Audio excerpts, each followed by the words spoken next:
Bom dia, irmãos e irmãs. É uma alegria imensa estar aqui hoje, nós como um casal da igreja e irmãos da comunidade, está fazendo essa devocional da escola dominical. Bom, nós iremos fazer a leitura que está prevista para o dia de hoje, domingo, do Castelo Forte.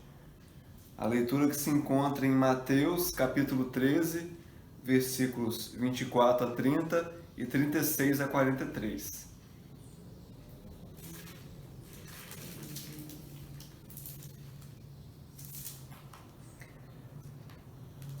Jesus contou outra parábola.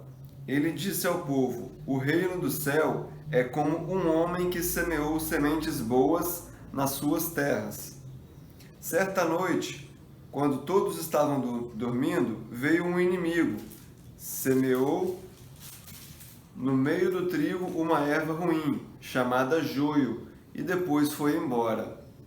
Quando as plantas cresceram e se formaram as espigas, o joio apareceu. Aí os empregados do dono das terras chegaram e disseram: Patrão, o Senhor semeou sementes boas nas suas terras. De onde será que veio este joio? Foi algum inimigo que fez isso, respondeu ele. E eles perguntaram: O Senhor quer que a gente arranque o joio?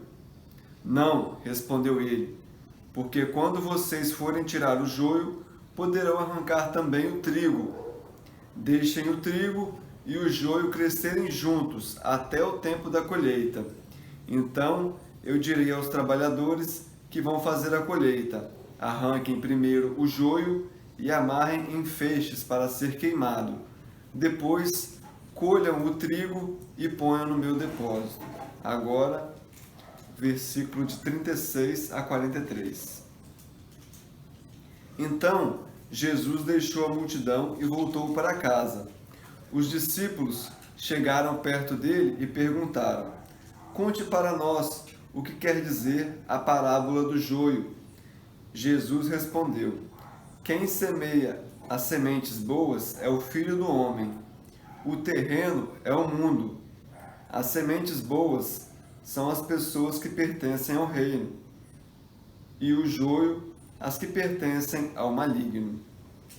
O inimigo que semeia o joio é o próprio diabo. A colheita é o fim dos tempos.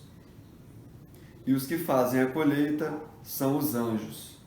Assim como o joio é ajuntado e jogado no fogo, assim também será no fim dos tempos. O Filho do Homem mandará os seus anjos, e eles ajuntarão e tirarão do seu reino todos os que fazem com que os outros pequem, e também todos os que praticam o mal. Depois, os anjos jogarão essas pessoas na fornalha de fogo, onde vão chorar e ranger os dentes de desespero. Então o povo de Deus brilhará como o sol no reino do seu Pai. Se vocês têm ouvidos para ouvir, então ouçam. E na meditação do Castelo Forte diz assim: o joio e o trigo crescem juntos. É uma experiência do mundo da agricultura. Também em jardins urbanos podemos fazer a mesma experiência. A gente planta flores, hortaliças, e quando vê, lá está também o inso, que não foi plantado nem semeado. Jesus faz uso desta parábola para instruir seus seguidores e suas seguidoras a respeito da vida em comunidade e em sociedade. Os empregados do dono das terras percebem que poderá haver prejuízo para a plantação do trigo que dá o pão. Eles se dispõem a arrancar o joio. O produtor, porém, sabe que arrancar o joio pode também ocasionar a perda do trigo. As plantações em larga escala de monoculturas que prevalecem hoje deram um jeito de resolver o problema com o uso de agrotóxicos. É possível aplicar o agrotóxico na erva daninha sem que ele também atinja o trigo? Não, não dá. Certo, somente a erva daninha vai morrer, mas o trigo que fica também estará envenenado, ou não? Jesus ensina que na comunidade também é assim. Quando se tenta excluir alguém porque não pensa e não vive como a gente, logo haverá mais alguém que será atingido. Jesus também ensina que seremos julgados com a mesma medida que usamos para julgar as outras pessoas. De si mesmo, ele disse que não veio para julgar o mundo, mas para salvá-lo.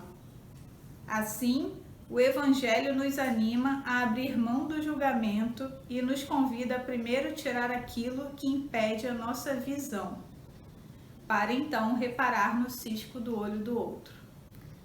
E hoje, tradicionalmente, como foi avisado na semana passada, hoje seria o café da manhã. Então, só para lembrar os irmãos, aqueles que se sentirem à vontade e quiserem compartilhar uma foto do seu café da manhã em família no grupo da igreja, hoje teremos esse espaço aberto para isso. Então, encerrada a devocional, vamos cantar o hino Não Dá para Dividir.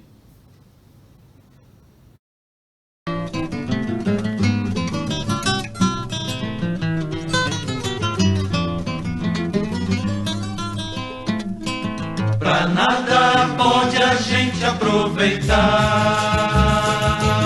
orar, cantar, louvar com emoção. Se isso não se faz acompanhar de amor a quem está só na opressão, é coisa que não dá pra dividir. O amor a Deus é quem está junto a nós. A prova de um é outro e o tempo já chegou do amor de Cristo em nós se refletir. A prova de um é outro e o tempo já chegou do amor de Cristo em nós se refletir.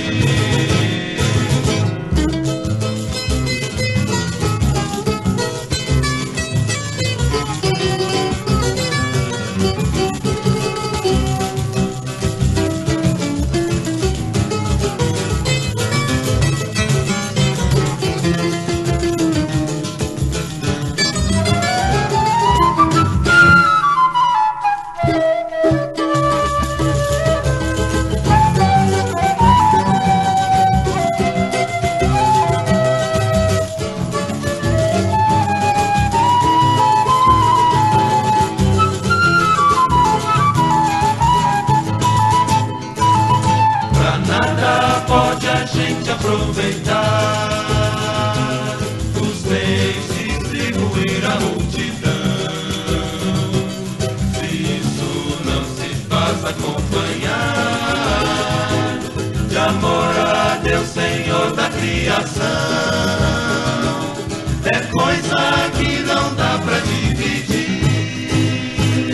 O amor a Deus é quem está junto a nós. A prova de um é outro e o tempo já chegou o amor de Cristo em nós se refletir. A prova de um é outro e o tempo já chegou o amor de Cristo em nós se refletir.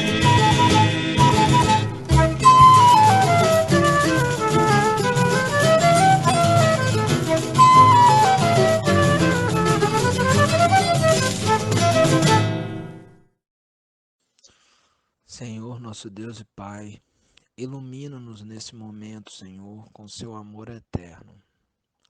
Ó Deus, por favor, Senhor, dá-nos um pouco do teu amor para que consigamos superar os dias, ó Pai. Dá-nos um pouco do seu amor para que consigamos reconhecer as dificuldades da vida e para que saibamos enfrentá-las. Meu Deus, esteja conosco nesse momento difícil, de crise, de pandemia. Esteja conosco hoje e sempre, Senhor. Em nome de Jesus, que nós te pedimos e agradecemos. Amém.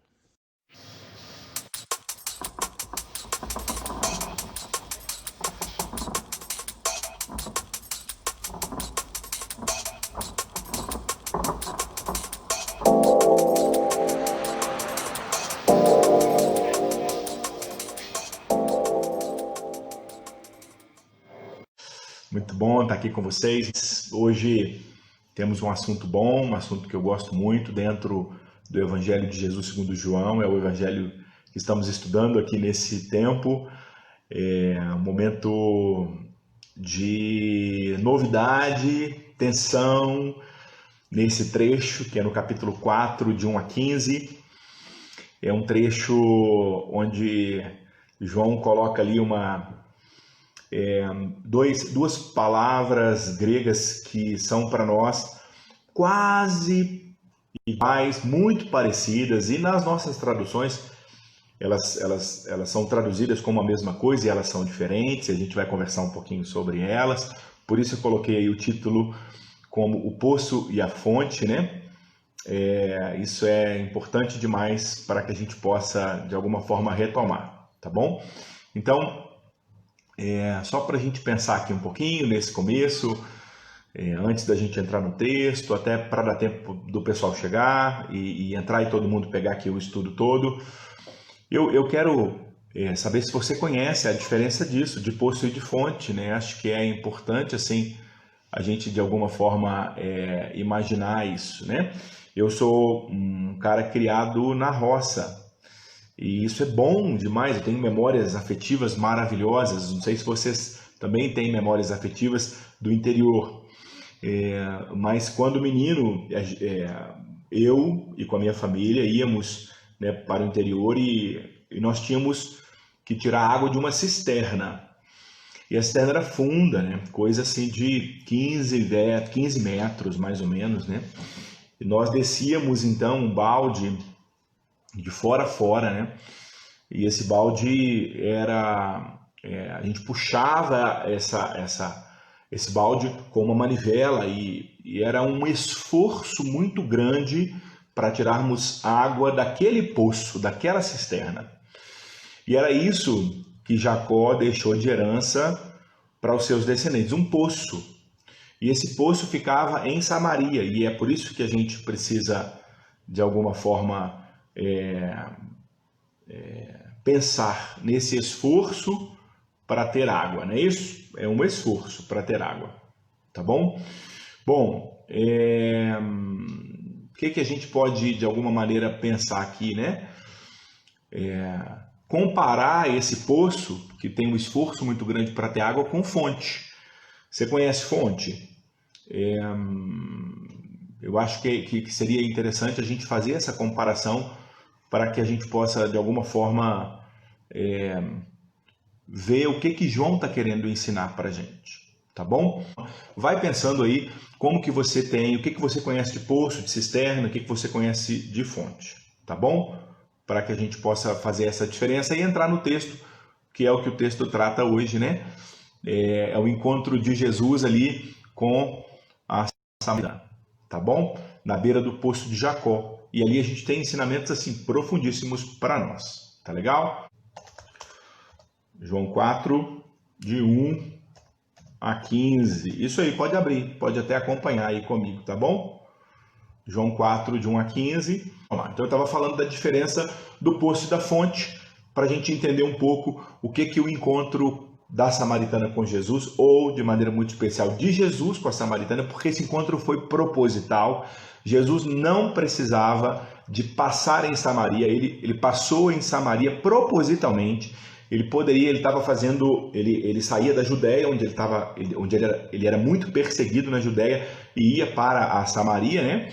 Ele ia de fato para a Galiléia, me perdoem, de Judéia para a Galiléia, porque as perseguições na Judéia estavam muito tensas, e não precisava dele passar por Samaria, mas ele propositalmente passa em Samaria, porque ele ia ao encontro de algumas pessoas em Samaria, que a gente vai conversar sobre isso, tá bom? Então vamos lá.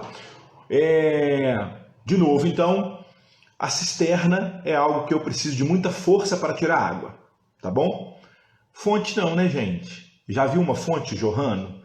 Você já foi num terreno no interior de Minas Gerais, onde tem ali aquela fontezinha que brota naturalmente e que você tem acesso à água de graça ali no seu terreno? A água vai minando, aquelas minas geladinhas, deliciosas, né? E é mais ou menos esse trocadilho que João deixa registrado para nós na conversa de Jesus com a Samaritana. Tá bom? Então vamos lá, vamos conversar um pouquinho aqui para que a gente possa entender esse texto. O texto é pequeno, são só 15 versos. Eu sei que é ruim ler, né? Mas eu acho que é importante a gente ler o texto. Podemos combinar? Vamos ler então? Rapidinho aí, tá? Olha só.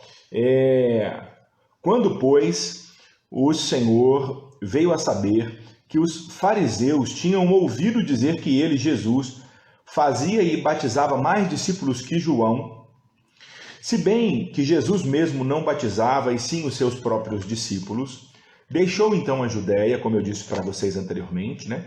Retirando-se outra vez para a Galiléia, porque na Galiléia ele poderia andar livremente, com muito mais segurança, porque na Judéia ele estava sendo, de fato, muito perseguido ali, né?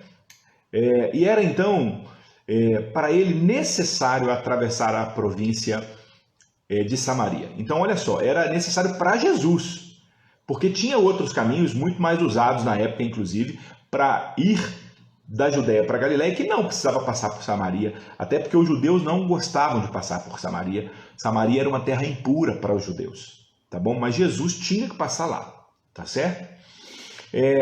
Chegou então, pois, a uma cidade samaritana chamada Sicar, perto da terra de Jacó, que Jacó dera aos seus filhos e ao seu filho José.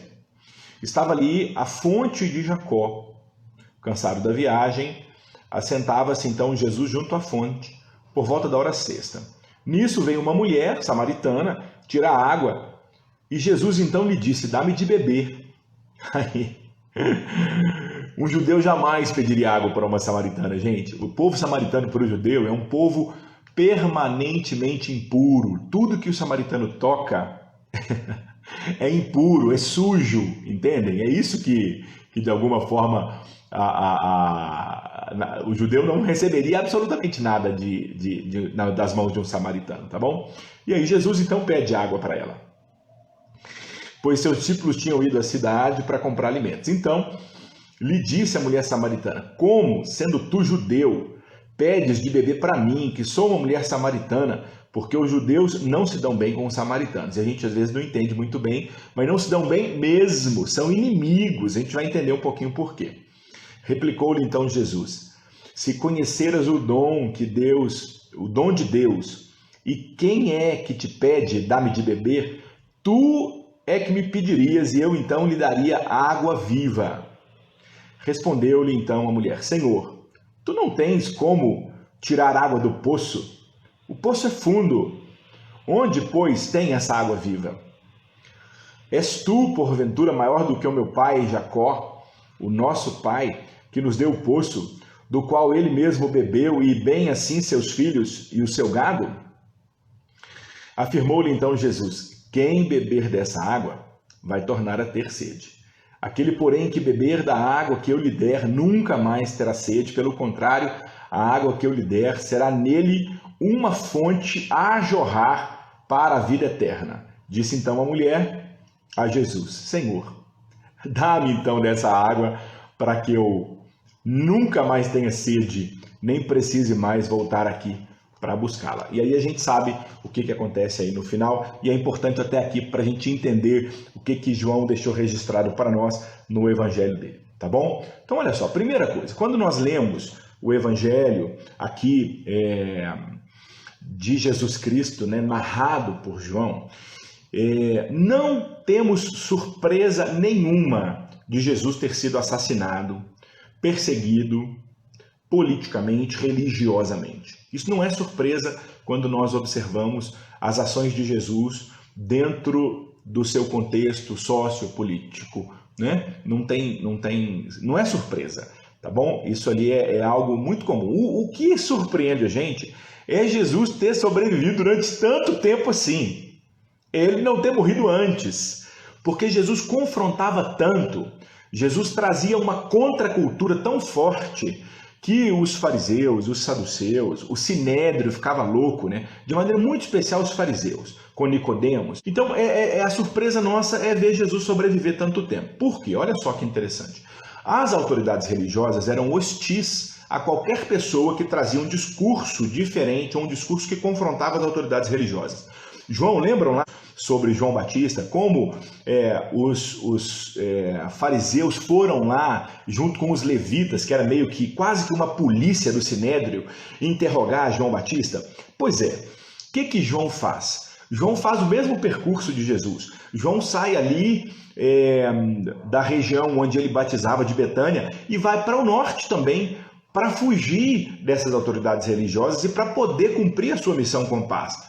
Não adiantou nada. Os religiosos chegaram lá até João, né? E a gente vê a cabeça de João numa bandeja. João foi morto, não é isso? Então a gente vê que não adianta fugir para cumprir sua missão, que João foi morto. E Jesus faz o mesmo percurso. Jesus vai sair da Judéia, onde é perseguido, para ir em direção à Galileia, e ele vai passar agora por Samaria. A gente vai entender por quê. Então olha só. Além de hostis, as autoridades também religiosas da época de Jesus, elas também não aceitavam nenhum tipo de proposta, de mudança, de reflexão, a maneira com que eles serviam a Deus, né? Na cabeça deles, eles eram os discípulos de Moisés, e eles não aceitavam nenhuma crítica, nenhuma revisão, nenhuma maneira diferente de ver a relação do homem, da humanidade com Deus, tá bom? Então isso é importante para a gente, tá? A gente vê, de alguma forma, que essas autoridades viam João Batista batizando como ali concorrentes. E aí, quando João é morto, agora o concorrente quem é?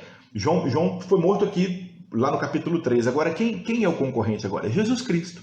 Jesus agora que está com os seus discípulos, o texto que a gente leu, não que Jesus batizava, quem batizava eram os discípulos de João, e tinha também uma certa dificuldade dos próprios discípulos de João olharem em Jesus, aquele que o próprio João disse, cabe agora que eu diminua e que ele cresça. Lembram disso, da fala de João Batista a respeito de Jesus? Pois é, tinha aí uma certa dificuldade dos próprios discípulos de João verem em Jesus essa pessoa, mas Jesus era essa pessoa e é essa pessoa, tá bom? Então, as autoridades viam João Batista e Jesus como concorrentes. Assim, então, Jesus procura um lugar onde ele poderia continuar cumprindo a sua missão, vai lá para Galileia, passando por Samaria. Samaria, é importante a gente lembrar de algumas informações históricas. Isso vai clarear o texto para a gente, tá bom? Então, primeiro, Samaria era uma terra infinitamente superior culturalmente e socialmente ao povo de Judá. Tá bom? É só a gente lembrar o que acontece depois da morte de Salomão. Lembra lá, se você visitar o primeiro livro dos reis, no capítulo 12, você vai ver um cisma causado ali pelo rei Jeroboão. E aí ficam 10 tribos formando o reino do norte, o reino de Israel, agora Samaria, e o reino do sul, Judá, com Jerusalém, 2 tribos apenas, tá bom? Então, a tribo do norte, que agora é Samaria, eles se consideravam o verdadeiro Israel. Eles eram meio que arrogantes, superiores aos judeus, entendem? E por isso os judeus tinham tantos problemas com os samaritanos, muitos problemas mesmo. As construções em Samaria eram construções imensas, grandes, luxuosas até, muito maiores do que as construções de Judá e de Jerusalém. Tá bom? Se a gente dar uma visitada no profeta Amós, a gente vai ver que Amós cita Samaria como uma terra de preciosos marfins. Então era uma terra rica, gente. Só para a gente entender o contexto. Tá legal? Para Samaria, a diferença não era só social e também não era só política, era também religiosa. Os samaritanos não reconheciam toda a escritura que os judeus tinham na mão, e aí eu estou falando do Antigo Testamento, né, que era na época dividida mais ou menos assim, era a Torá, os 5 livros de Moisés, que para os samaritanos é escritura. Na cabeça dos samaritanos, só a Torá é escritura. Agora, os livros poéticos, os profetas e os escritos, chamados pelos judeus, né, os profetas e os escritos, os livros históricos, para os samaritanos não eram considerados, tá certo? Nem o seu próprio profeta, que era Oséias, que era de Samaria. Os samaritanos não consideravam o livro de Oséias como palavra sagrada para eles, entendem? Só a Torá era para os samaritanos escritura sagrada.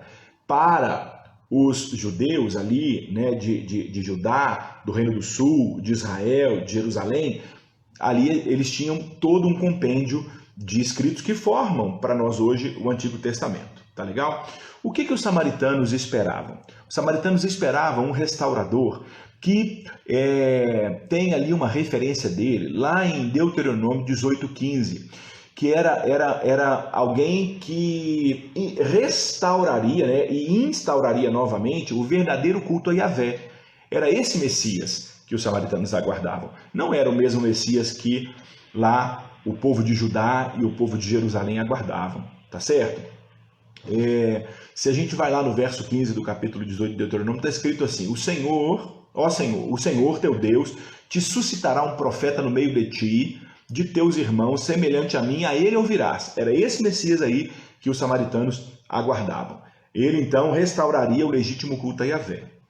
Só que tem aqui alguns acontecimentos interessantes para nós, para a gente entender esse texto. 128 anos antes de Jesus Cristo, os judeus vão lá no Reino do Norte. Olha isso. Os judeus então fazem uma comitiva, né? Invadem o Reino do Norte e destroem o templo dos samaritanos. Por isso a conversa que vai suceder ali, qual que era o lugar de adoração, lembra disso? É exatamente por isso, porque 128 anos antes de Jesus, os judeus sobem ao Reino do Norte e destroem o templo dos samaritanos, que era lá no Monte Garizim, lembra disso? Então isso foi destruído pelos judeus. O que os samaritanos fazem um século depois? Eles aguardam quietos, né? Fica ali meio que remoendo uma vingança contra os judeus. No ano mais ou menos entre 6 e 9 depois de Cristo, tá? O que os samaritanos fazem? Uma revanche. Os samaritanos descem então ao Reino do Sul, descem lá no Reino de Judá, vão para Jerusalém, entram na época da Páscoa. Imagina isso para a cidade de Jerusalém. Eles entram lá dentro do templo construído por Salomão. E o que eles fazem? Eles jogam ossos humanos no pátio do templo, tornando todo o templo impuro por 7 dias. E os judeus ali da terra de Judá e de Jerusalém foram impedidos de celebrarem a Páscoa naquele ano, porque o templo, o lugar sagrado, ficou impuro. Olha a revanche dos samaritanos. Vocês acham que a briga é uma pequena briga? Não é não. A briga é uma grande briga. Por isso, eles não se toleravam. Os judeus não toleravam os samaritanos e os samaritanos também não toleravam os judeus. Tá certo? Só para a gente entender isso, tá? Com isso, os judeus impedem permanentemente qualquer samaritano de entrar no templo e eles declaram, olha a arrogância aqui dos judeus, né? Que os samaritanos, por ser um povo mestiço, uma mistura de judeus com assírios, eles agora são impuros permanentemente e eles não podem nunca entrar no templo de Jerusalém, tá bom? Só para a gente entender isso aqui. Uma raça bastarda, uma mistura de judeus com assírios. Pagãos, inimigos de Deus, tá? Permanentemente impuros. E quando a gente olha na ótica do nacionalismo judaico e também da religião judaica, as diferenças crescem muito mais e são, assim, insanáveis. Não tem lugar de identificação que algum homem pudesse ver ali um ponto de identificação onde judeu e samaritano pudessem caminhar juntos. Menos um homem. Menos Jesus. Jesus via a possibilidade, na verdade, Jesus via os judeus, os samaritanos e todo o restante dos gentios como iguais. Isso era absurdo na religião judaica. Isso era uma afronta à religiosidade judaica absurda, mas Jesus consegue ver isso. E aí Jesus resolve, planeja passar por Samaria. Ele planeja passar por Samaria. Ele devia passar lá, ele tinha que passar lá. Sabe por quê? Porque ele tinha que ir à procura daqueles para os quais não é possível o acesso ao Deus do templo. E propositalmente Jesus vai ao encontro daqueles que eram rejeitados, marginalizados, excluídos do templo de Jerusalém Jesus vai como judeu, como fariseu. Ele vai a Samaria e fica à beira do poço de Jacó, de uma cisterna, e espera uma mulher chegar. Mais uma outra figura também rejeitada pelo machismo, né? por uma cultura tão patriarcal como a cultura judaica. Tá certo? Só que aqui aí a gente tem outra referência para também entender esse texto que é importante para a gente. Tá bom?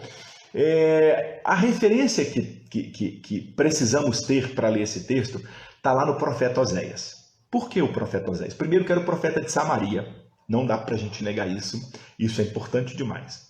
Como profeta de Samaria, em toda a Escritura, quando a gente pega a Escritura em ordem cronológica, Oséias foi o primeiro a usar uma metáfora de marido e esposa para descrever a relação entre o divino e o humano.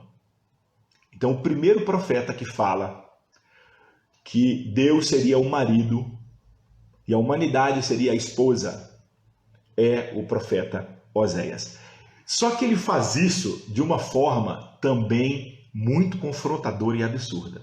Ele ama uma mulher adúltera, uma mulher que o trai. Aqui, deixa eu explicar uma coisa para vocês. Não é uma mulher que teve um lapso e o traiu uma vez, não. É uma mulher que o traía sucessivas vezes com homens diferentes, constantemente. E Oséias amava essa mulher. Meu Deus, que loucura isso!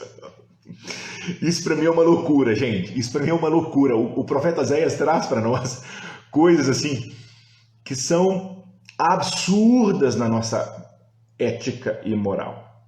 São absurdas. Mas é assim que Deus olha para a humanidade. É assim que Deus ama a humanidade. Deus não ama a humanidade, não é por mérito. Deus ama porque Ele é amor. E é essa figura que o Oséias vai trazer muito antes de Jesus Cristo. Essa figura Oséias já traz. E isso é importante, porque Oséias vai ao encontro da esposa adúltera.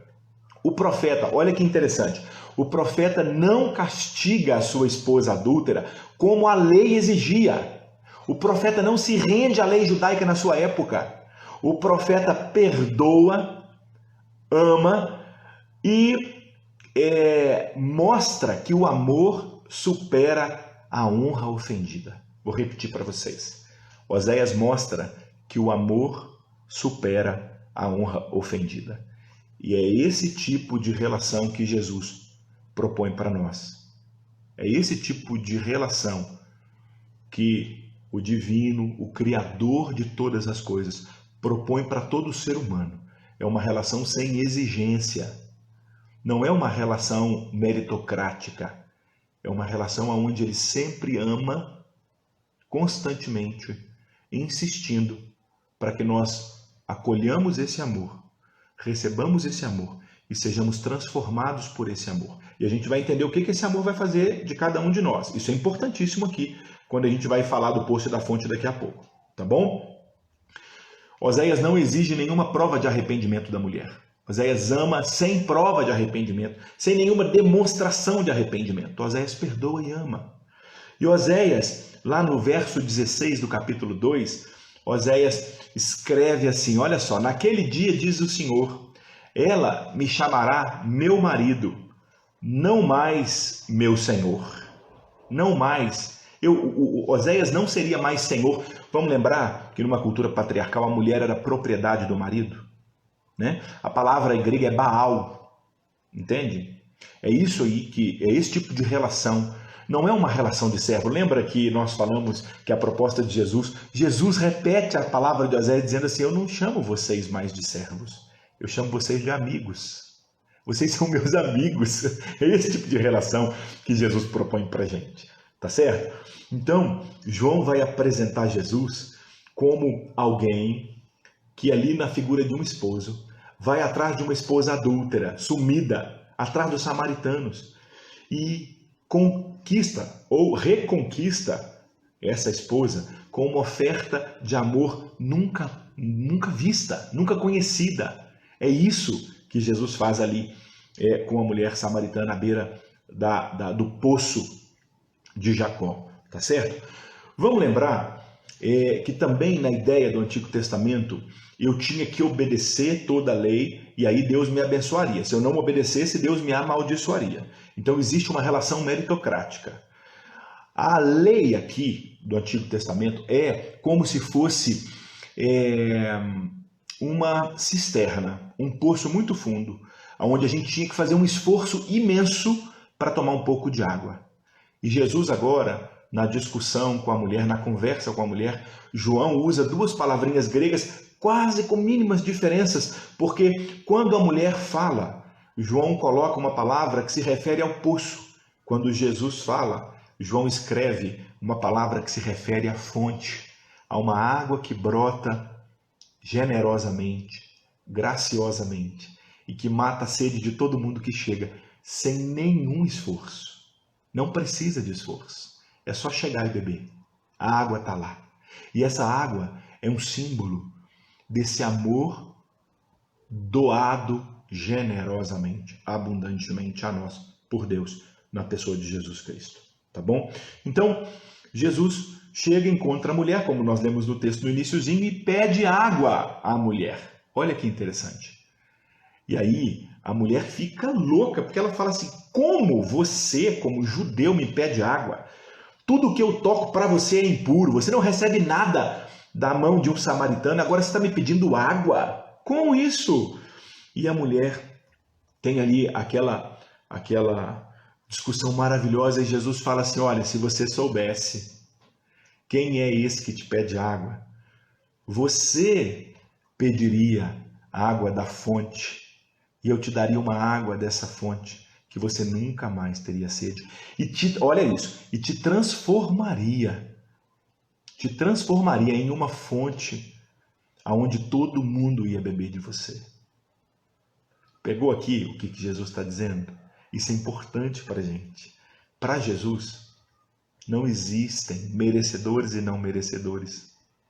Não existem aqueles religiosos ou os não religiosos. Para Jesus, não existem aqueles que são ortodoxos, certinhos, guardadores da religião, ou os sem religião, os hereges.